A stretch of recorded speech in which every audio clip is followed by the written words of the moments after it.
Nahajamo se pred glavno pošto v Ljubljani na Slovenski cesti 32, tu za nami.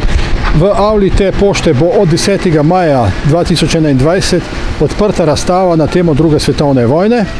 Povod za to razstavo pa je izdaja priložnostnega žiga na temo okupacijskih meja 1941-1945. Gre za projekt, ki ga zadnje 3-4 leta izvajamo na oddelku za zgodovino na Filozofski fakulteti v Ljubljani. Vodja tega projekta pa je bil dr. Božo Repe. Pojdimo zdaj, da si ogledamo, kako bo ta razstava izgledala. Ta priložnostni žig bo v uporabi na pošti od 10. maja do 24. maja.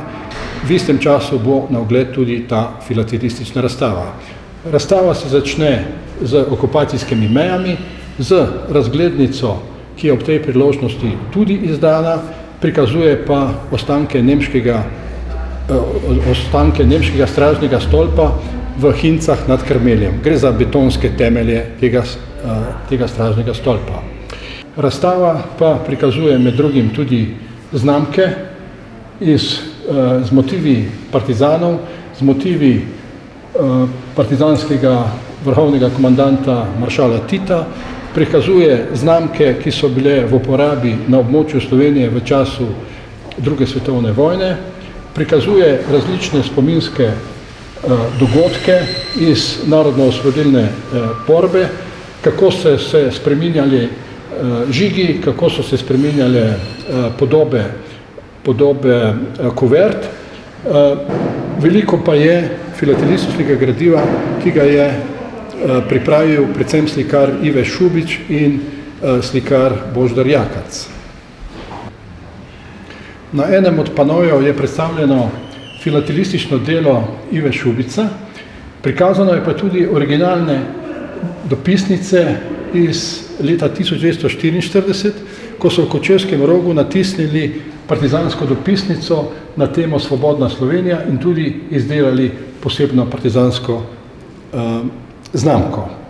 Drugače so na spominskih kuvertah upodobljene tudi recimo tiskarna, na tem primeru tu je primer kurirjev partizanskih in primer, kako so se partizanski kurirji na eni od obletnic srečali in vsi podpisali na posebno listino.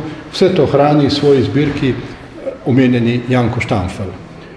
Prikazane so pa tudi pošta, ki je funkcionirala v času NOB-ja in so jo partizanski kurirji raznašali po celotni Sloveniji. Gre za originalne kuverte iz tistega časa. Poleg že omenjenega slikarja Ive Šubica je zelo veliko osnutkov za spominske kuverte, za znamke, za priložnostne žige izdelal tudi slikar Božidar Jakac. Njegov opus je tudi izjemen. Oba sta tudi izjemno obvladala grafične tehnike. Tukaj je še nad enem od panojev je prikazano vse skice, ves postopek, kako je recimo Ive Šubic, to so vse originali, delal osnutke za priložnostno kuverto, spominsko kuverto, za priložnostni žig in cel postopek je tako lepo prikazan. Prikazane so še določene spominske kuverte, recimo tukaj s portretom Šarha iz znanega pohorskega bataljona, znane tragične zgodbe, ki se je zgodila z njim in z njegovimi sinovi. Prikazan pa je tudi del pohoda 14. divizije na Štajersko, kot vemo je šla januarja 1944 iz Bele krajine in Suhorja na Štajersko in prikazani so motivi iz tega pohoda, tudi s pesnikom Karlom Destovnikom Kajuhom, ki je takrat padel na tem pohodu v bližini svojega rodnega kraja. Več o razstavi pa si oglejte sami od ponedeljka 10. maja 2011 na pošti 1101 v Ljubljani. Podrobneje o okupacijskih mejah, ki so povod za to razstavo, pa si lahko preberete v 7 knjigah na temo okupacijskih meja, dostopne so v knjigarni Filozofske fakultete v Ljubljani.